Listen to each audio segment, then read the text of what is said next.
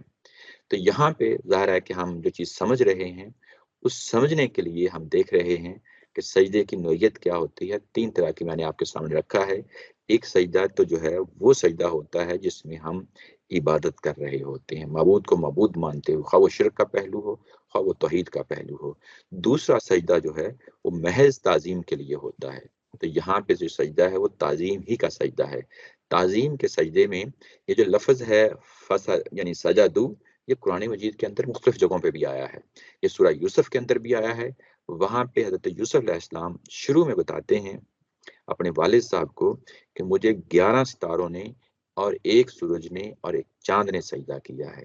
پوری سورہ پڑھ لیتے ہیں. جب آخر میں جاتے ہیں تو وہاں پہ والدین اور سب بھائی جو ہے نا وہ حضرت یوسف علیہ السلام کو سجدہ کرتے ہیں، اور وہاں جو سجدہ کرتے ہیں اس کے لیے الفاظ استعمال ہوئے ہیں وَخَرُّوا لَهُ سُجَّدًا. وہ سب کے سب جو ہے نا وہ سجدے میں انہوں نے اپنا اظہار کیا اس چیز کا. تو یہ تعظیم کا سجدہ ہے. تعظیم کا اچھا سجدہ. شکور صاحب، جی جی مطلب اب بات جو ہے نا کلیئر ہوگی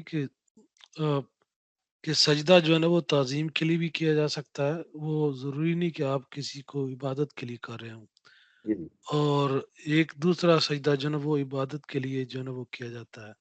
جی جی تو یہ اس بندے کی نیت پہ منحصر ہے کہ وہ کس نیت سے وہ سجدہ کر رہا ہے. اگر جی مزار پہ کچھ لوگ سجدہ کر رہے ہیں تو اگر تو وہ تعظیم کے لیے ہیں تو پھر تو وہ ٹھیک ہے، اگر نہیں ہے تو وہ شرک ہے. کیا جی خیال ہے آپ کا؟ یہ ایسے ہی ہے، ایسے ہی ہے، یہ ایسے ہی تھینک ہے. یو. یہ جو کچھ ہو رہا ہوتا ہے اس اس کے جو لوگ کر رہے ہوتے ہیں ان سے پوچھا جائے گا. لیکن عمومی طور پہ یہ یعنی بات جو ہوتی ہے وہ بات یہ کہ جب عام ایک تاثر پیدا ہو جاتا ہے تو پھر اس سے بچ جانا چاہیے، اس سے بچنا چاہیے. اس تاثر کو جو ہے نا وہ عمومی تاثر یہی ہے کہ وہاں لوگ جاہل جاتے ہیں، پڑھے لکھے لوگ نہیں آتے. جاہل سے مراد یہ ہے کہ ان پڑھ لوگ جاتے ہیں. وہاں ان کے اندر توحید کا تصور راسخ نہیں ہوتا. توحید کیا چیز ہے اور وہ جو مانگ رہے ہوتے ہیں ان کی دعاؤں سے یہ واضح ہو رہا ہوتا ہے کہ یہ شرکیہ کلمات ہیں. وہ جب یہ صورتحال پیدا ہو جائے تو جب پڑھا لکھا بندہ بھی وہاں پہ جائے تو اس کو ہر صورت میں بچنا چاہیے. اس کی وجہ یہ ہے کہ ابھی آگے چل کے ابھی پتہ چل جائے گا کہ یہ ابلیس نے سجدہ کیوں نہیں کیا تھا. جب سجدہ کہنے کے لیے کیا گیا تو یہاں پہ جن کو کہا گیا تھا وہ اصلاً فرشتے تھے، اور جس نے نہیں کیا وہ جن ہے. میری بات سمجھ رہے ہیں نا؟ تو جو وہاں لوگ جاتے ہیں عمومی طور پہ وہ غلط تصورات کے ساتھ جاتے ہیں، اور اگر ایک پڑھا لکھا بندہ چلا جاتا ہے اور وہ بھی وہی حرکت کرتا ہے جا کے تو وہ اسی تصور میں کھڑا ہو جاتا ہے. الا یہ کہ وہ خود بتا دے کہ میں نے جو کچھ کیا ہے یہ اس مقصد کے لیے کیا ہے. وہاں ایکسیپشن کو، کیونکہ ایک عام غلط کام ہو رہا ہے تو ایکسیپشن کو بتانا اس فرد پہ پھر لازم ہو جاتا ہے کہ میں نے اس پرپس کے لیے یہ کام کیا ہے. یہ چیز سامنے رہنی چاہیے. بہرحال ظاہر ہے کہ ہم ان آیات کو دیکھ رہے ہیں. ان آیات کی روشنی میں یہ کہ سجدے کی جو صورتیں ہیں وہ سامنے اللہ تعالیٰ کی ذات نے قرآن مجید کے اندر بھی جو ہے نا بتا دی ہیں. ایک اور پہلو ہے یہاں پہ، وہ یہ کہ وَالنَّجْمُ وَالشَّجَرُ يَسْجُدَانِ، ستارے اور درخت سجدہ کرتے ہیں. یہ ستارے اور درخت جب سجدہ کرتے ہیں تو اس کی کیا نوعیت ہوتی ہے یہ ہمیں نہیں معلوم. یعنی بظاہر تو یہی لگتا ہے کہ یہ ان کی اندر کی شخصیت ہے، ان ستاروں کی، ان جو ہے نا درختوں کی جو جھکتی ہے، اندر کی شخصیت ہے. اور جب یہ جھکتی ہے تو اس کے لیے بھی قرآن مجید نے یہاں پہ یسجدان کا لفظ استعمال کیا ہے. اچھا، یہ چیز اب واضح ہو گئی کہ یہ کس نوعیت کی چیز تھی. اللہ تعالیٰ کی ذات نے حکم دیا ہے. اصل اہم چیز یہ ہے کہ یہاں شرک کا پہلو نہیں ہے. اصل جو چیز ہے وہ آگے پوری جب پڑھ لیں گے تو وہ اللہ تعالیٰ کی ذات کا حکم ہے کہ تم نے اس چیز کے لیے کام کرنا ہے. اب یہاں پہ ایک اور سوال ہے کہ یہ سجدہ کیوں کرایا گیا، کیوں کرایا گیا؟ اس کا جواب جو ہے نا قرآن مجید میں ہمیں کہیں نہیں ملتا. لفظ وہ کیا ہے جس سے ہمیں پتہ چلتا ہے کہ یہ سجدہ کیوں کرایا گیا؟ وہ سجدہ کا لفظ خود یہ بتا رہا ہے کہ یہ تعظیم کا پہلو ہے، جس کے لیے یہاں پہ جو پہلو نکل رہا ہے یہ سجدہ کا لفظ استعمال کر کے وہ یہی ہے. تعظیم اور تکریم ہے، یعنی ظاہر ہے کہ پہلے سے 2 مخلوقات موجود تھیں، جنات اور فرشتے، تیسری مخلوق جو عقل رکھنے والی ہے، ارادہ اور اختیار رکھنے والی ہے، وہ سامنے آ گئی ہے، اس کو انٹروڈیوس کروانا ہے۔ انٹروڈیوس کرانے کے لیے وہاں اللہ تعالیٰ کی ذات حکم دے رہی ہے، اور محض تقریباً حکم دے رہی ہے، تعظیماً حکم دے رہی ہے کہ یہ کام کرو۔ یہ کس مقصد کے لیے کروایا گیا یہ آپ کو نہیں ملے گا، سوائے اس کے کہ ہم یہ جو لفظ سجدہ ہے اسی سے یہ مفہوم لیتے ہیں کہ یہ صرف تعظیم کا پہلو ہے، اس کے علاوہ کوئی اور پہلو نہیں ہے۔ یہاں پہ ساتھ ہی جب ابلیس نے انکار کیا ہے تو جو انکار کیا ہے تو وہاں پہ لفظ بولا گیا ہے استکبار۔ اب یہاں پہ کمپیریزن کر کے ہم دیکھ لیتے ہیں کہ قرآن مجید کا جو تقابل ہے، اسلوب ہے، وہ بڑا خوبصورت ہے۔ یعنی چیزوں کو سمجھانے کے لیے جو اسالیب لاتا ہے اس میں سے ایک اسلوب جو ہے وہ تقابل کا ہے، کمپیریزن کر کے بتا دیتا ہے۔ جب استکبار کا لفظ بولا تو وہ سجدہ کا بالکل اپوزٹ ہے، یعنی اپنے میننگ کے لحاظ سے سجدے کا بالکل اپوزٹ ہے۔ تو گویا کہ چیز کیا ہے یہاں پہ؟ چیز یہ ہے کہ ایک چیز جو ہے وہ حکمن آ رہی ہے اور دوسری صورت جو ہے وہ اس کی مخالفت میں آ رہی ہے، اور اس کمپیریزن کرنے سے ہمیں معلوم ہو گیا کہ اصلاً جو ہے وہ اللہ کے حکم کے سامنے جھکنا ہے، حکم کے سامنے جھکنا ہے اور انکار نہیں کرنا، استکبار نہیں کرنا۔ اس نے انکار کیا اور استکبار کیا۔ اب یہ جو لفظ ابا کا لفظ آیا تھا کہ ابا واستکبرا، یہ ابلیس ہے، ابلیس کے اپنے لفظ کے اندر بھی ظاہر ہے کہ یہ اس کی بحث کی گئی ہے۔ یہ اس کا معنی جو ہوتا ہے یہ ہوتا ہے مایوس ہو جانا، غمزدہ ہو جانا، یعنی ابلیس کا لفظ جو ہے غمزدہ ہو جانا، مایوس ہو جانا، اور اسی سے ظاہر ہے کہ اس کا ایک وصف بن گیا، یہ مایوس ہو کے نکلا ہے اللہ کی درگاہ سے، دربار سے، تو اسی سے یہ ابلیس کا جو ہے نا معنی نکلا۔ جب اس نے انکار کیا تو کیا جب یہ کہا تھا اللہ تعالیٰ کی ذات نے قلنا للملائکتی سجدہ کرو، تو کیا اس میں ابلیس بھی شامل تھا جس کو یہ کہا گیا؟ ہاں وہ شامل تھا۔ یہ کیوں؟ اس لیے کہ ہوتا یہ ہے کہ جب ایک جگہ بہت سے لوگ اکٹھے ہوں اور ان لوگوں کو مخاطب کر کے کہا جائے کہ تم یہ کام کرو، تو ان لوگوں میں ہو سکتا ہے کہ وہاں کچھ اور لوگ بھی ہوں، یعنی یہ کہا جائے کہ پاکستانیوں کو کہا جائے کہ تم یہ کام کرو، تو پاکستان میں رہتے ہوئے افغانی بھی ہیں، وہ بھی ظاہر ہے وہ بھی کام کر رہے ہوں گے، کچھ اور جو ہے نا قومیت کے لوگ ہیں، نیشنلٹی کے لوگ ہیں، وہ بھی وہی کام کر رہے ہوں گے۔ تو ایسے ہی جب یہ فرشتوں کو کہا گیا تو اس میں جنات بھی شامل تھے، جنات بھی شامل تھے۔ یہ ابلیس جنات میں سے تھا۔ یہ سورہ کہف میں جا کے پتہ چلتا ہے، کان من الجن ففسق عن امر ربہ۔ سورہ کہف میں ہمیں پتہ چلتا ہے کہ یہ جنات میں سے تھا، یہ فرشتوں میں سے نہیں تھا۔ اس کے بعد جب اس نے انکار کیا تو ایک دوسری جگہ سورہ آراف میں پتہ چلتا ہے کہ اللہ تعالیٰ کی ذات نے پوچھا، کالا ما منعک اللہ تسجد اذا امرتک، تجھے کس چیز نے روکا تھا جب میں نے تمہیں حکم دیا تھا؟ وہاں پہ لفظ آیا منع کا، کس چیز نے منع کیا تھا، اور حکم کے لیے لفظ آیا ہے امرتک، کہ میں نے تمہیں حکم دیا تھا۔ تو یعنی یہاں کی اس کا مطلب یہ ہے کہ وہ اس میں شامل تھا، یہ کوئی محض خواہش نہیں تھی کہ تم بھی سجدہ کر لو، یہ اس حکم میں شامل تھا۔ اور جب اس کو منع کیا گیا تو جو لفظ ابا ہے اس نے انکار کیا، تو وہ جو انکار کیا تھا اس کا جواب کیا ہے؟ وہ کہ اس نے کہا تھا کہ انا خیر منہ، میں اس مخلوق سے بہتر ہوں۔ کس مخلوق سے؟ جو تم نے بنائی ہے۔ خلقتنی من نار، تو نے مجھے جو ہے نا وہ آگ سے پیدا کیا تھا، وخلقتہ من طین، اور اس کو یعنی آدم کو تم نے مٹی سے پیدا کیا ہے۔ یہ ہے اس کا استکبار۔ اب یہاں پہ جو استکبار سامنے آتا ہے وہ کس بنیاد پہ آتا ہے؟ اس استکبار کو ہم کہتے ہیں نسلی استکبار، کہ میں تو نسلاً جو ہے میری پیدائش کس سے ہوئی؟ آگ سے ہوئی، اور اس مخلوق کی پیدائش مٹی سے ہوئی، میں برتر جگہ پہ کھڑا ہوں۔ یہ انانیت ہے، یہ تکبر ہے، یہی استکبار ہے۔ اور اس استکبار کو اس نے بہانہ بنایا، ایکسکیوز کے طور پہ پیش کیا، اور اللہ کے حکم سے جو ہے نا وہ سرتابی کر گیا، منہ موڑ گیا۔ اصل اللہ کا حکم تھا، اللہ کے حکم کے سامنے جھکنا تھا، یہ امتحان تھا اصلاً، یعنی دوسرے لفظوں میں بولیں تو یہ امتحان تھا.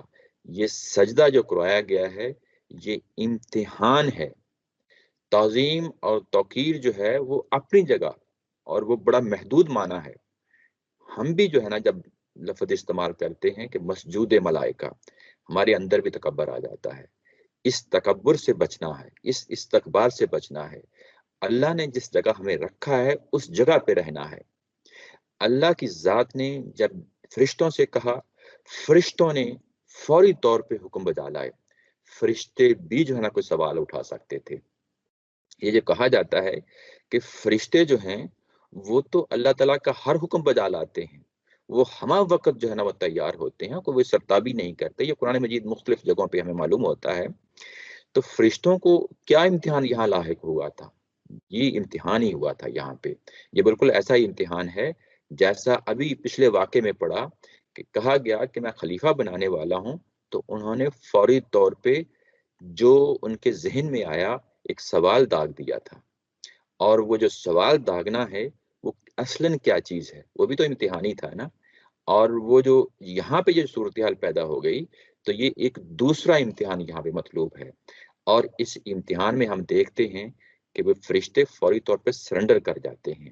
تو ایسے ہی جب اللہ کے احکامات آتے ہیں، اللہ کی جو ہے نا حکم ہمارے سامنے واضح ہو جاتا ہے تو ہمیں اس کے سامنے سرنڈر کرنا ہے.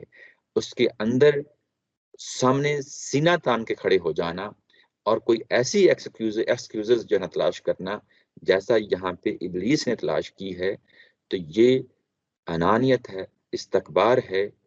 اور جب یہ انانیت ہے، استکبار ہے، تو اس کا پھر مطلب یہ ہے کہ وکان من الکافرین، کہ وہ پھر اہل کفار میں سے ہو گیا، وہ لوگ جو انکار کر دیتے ہیں.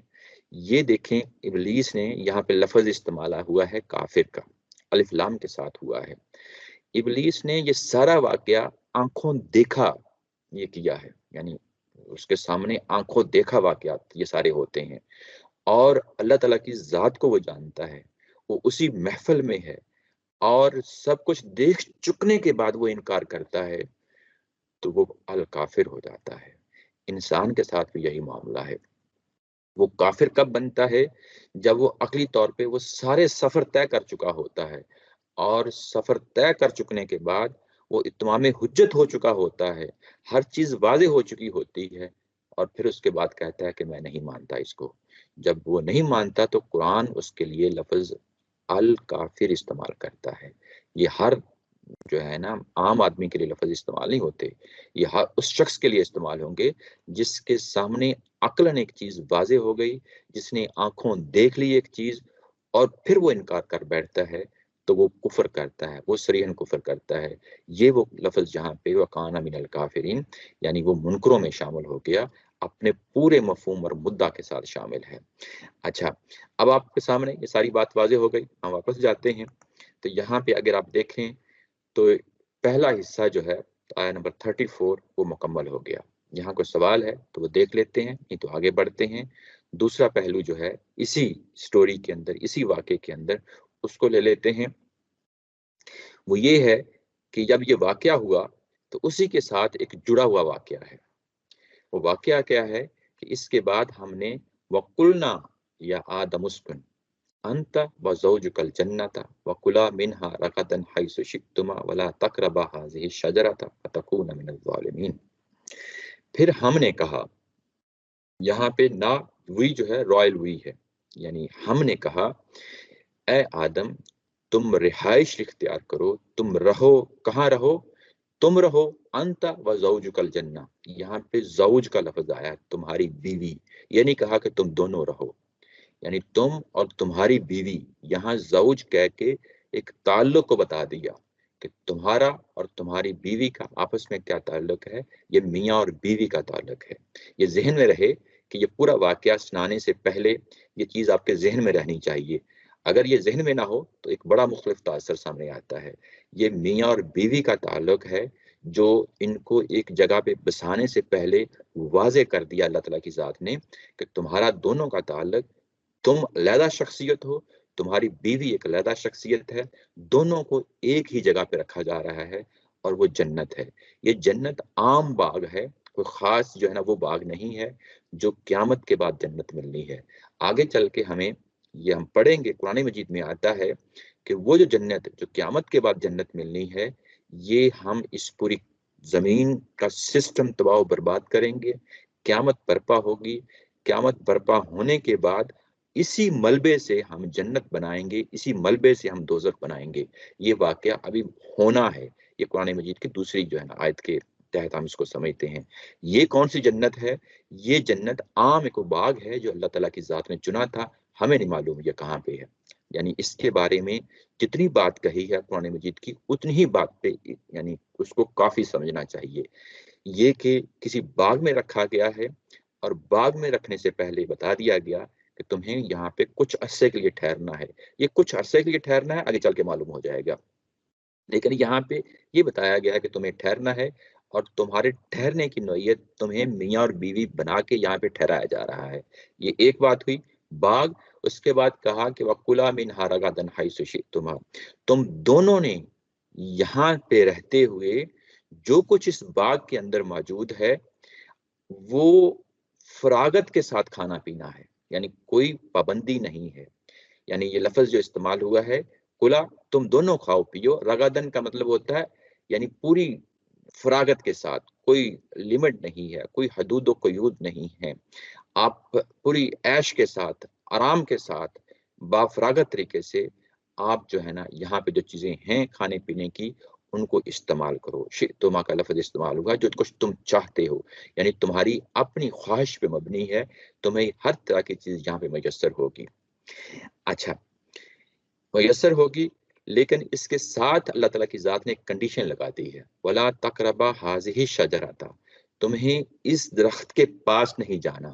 فَتَكُونَ مِنَ الظَّالِمِينَ، اور جب اس درخت کے پاس چلے جاؤ گے تو تم یقیناً اپنی جان کے اوپر ظلم ڈال رہے ہوگے. اب ہم دوبارہ جاتے ہیں کیونکہ اس جو آیا 35 کے اندر یہاں پہ اگر آپ دیکھیں کچھ چیزیں ہیں جو بیان کی گئی ہیں. نمبر 1 سکونت اختیار کرنا، نمبر 2 میاں بیوی کی حیثیت سے اس کے اندر رہنا، نمبر 3 جو کچھ یہاں موجود ہے اس سے کھانا پینا. یہ 3 چیزیں بتا کے جو ہے نا جنت میں بھیجا جا رہا ہے. چوتھی چیز جو ہے وہ منع کر کے بھیجا جا رہا ہے، وَلَا تَقْرَبَا هَٰذِهِ الشَّجَرَةَ فَتَكُونَ مِنَ الظَّالِمِينَ. چوتھی چیز کو جب منع کیا گیا ہے تو ساتھ ہی نتیجہ بھی رکھ دیا ہے کہ اس کے نتیجے میں تم اپنی جانوں پہ ظلم ٹھہراؤ گے. تم دونوں، یہ دونوں کے لیے لفظ آ رہا ہے. اچھا اس کی آپ ہم تفصیل دیکھتے ہیں.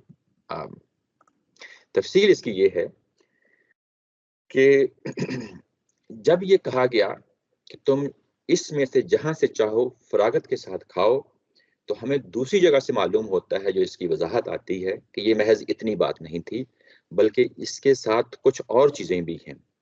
اِنَّا لَكَ أَلَّا تَجُوعَ فِيهَا وَلَا تَعْرَىٰ، یہ سورہ طٰہَ میں جا کے پتہ چلتا ہے کہ جب تم یہاں پہ رہو گے تو تمہیں بھوک بھی نہیں ستائے گی اور تمہیں ہم لباس بھی دیں گے. یعنی بھوک بھی نہیں ستائے گی، لباس بھی دیں گے، تم ننگے نہیں ہوگے یہاں پہ. اور اس کے بعد کہا کہ وَأَنَّكَ لَا تَظْمَأُ فِيهَا وَلَا تَضْحَىٰ، اور یہ کہ یہاں تم پیاسے بھی نہیں رہو گے اور تمہیں دھوپ بھی نہیں لگے گی.